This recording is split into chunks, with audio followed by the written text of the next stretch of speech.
This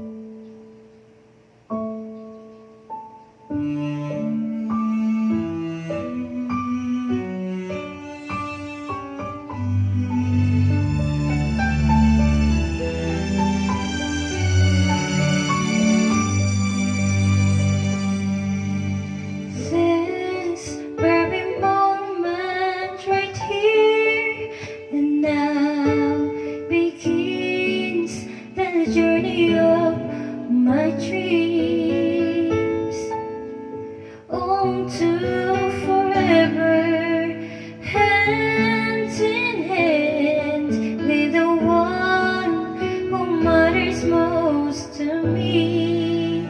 I have tomorrow to look forward to,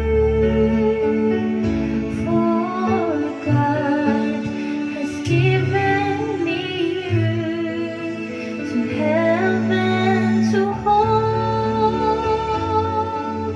to cherish and honor, to love and call my very own, to share all I am with body, heart and soul.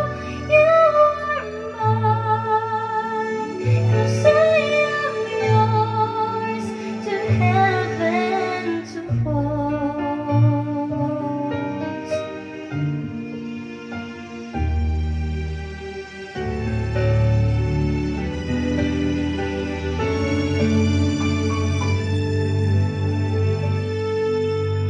Partner, companion, lover and friends, keeper of all things I hold dear. I see you before me and my heart is filled with joy for everything that